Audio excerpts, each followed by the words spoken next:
जय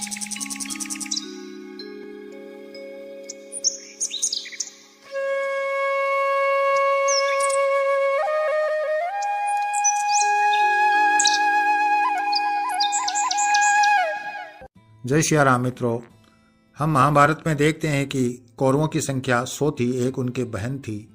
कुल मिलाकर 101 संतानें थी गांधारी की। तो मित्रों, विचार आता है कि कोई स्त्री एक जीवन काल में 101 संतानों को कैसे जन्म दे सकती है।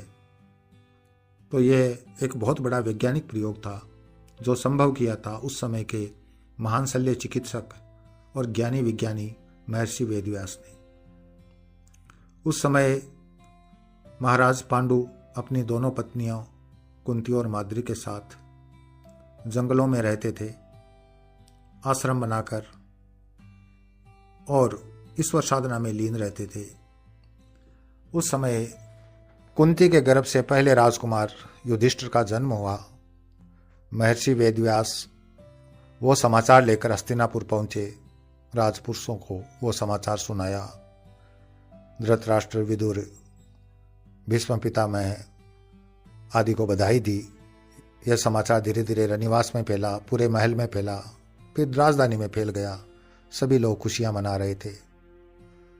यह समाचार गांधारी के पास भी पहुंचा। संयोग से उस समय गांधारी भी गर्भवती थी, लेकिन जो प्राकृतिक निश्चित समय होता है गर्भ का 9 महीने, उससे समय ऊपर जा रहा था।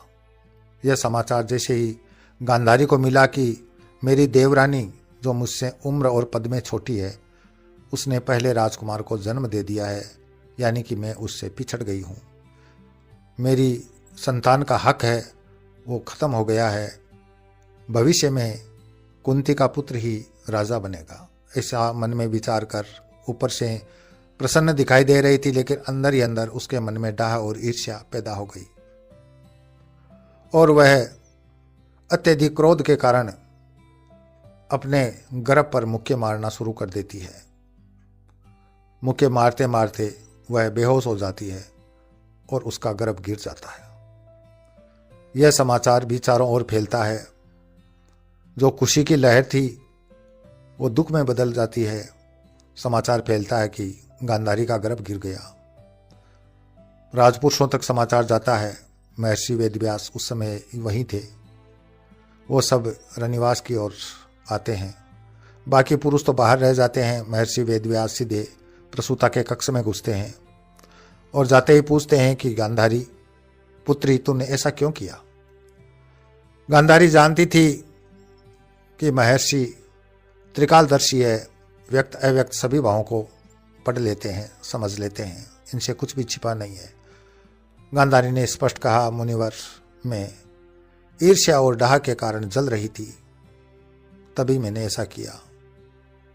आपने मुझे 100 पुत्रों की मां बनने का आशीर्वाद दिया था, उस आशीर्वाद का क्या हुआ। महर्षि वेदव्यास बोले, पुत्री, मेरा वचन कभी असत्य नहीं होता।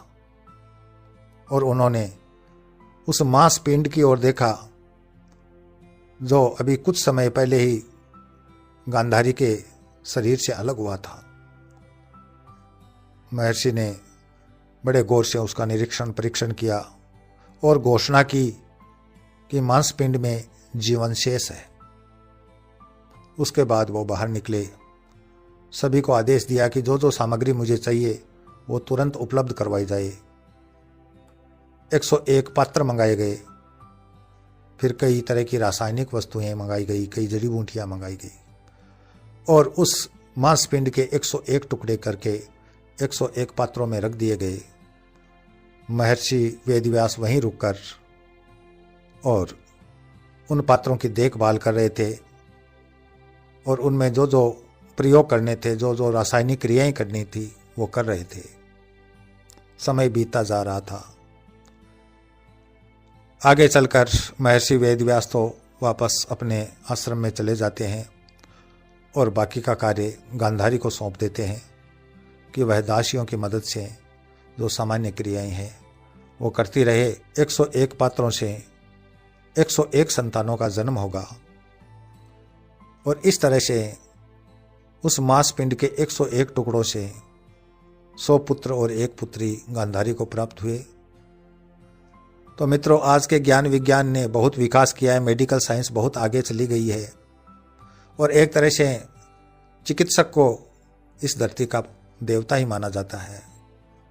लेकिन फिर भी ज्ञान विज्ञान अभी तक उस जगह नहीं पहुंच पाया है। हालांकि टेस्ट ट्यूब बेबी के रूप में कुछ इस तरह के प्रयोग किए हैं, लेकिन उस जगह तक अभी भी विज्ञान नहीं पहुंचा है।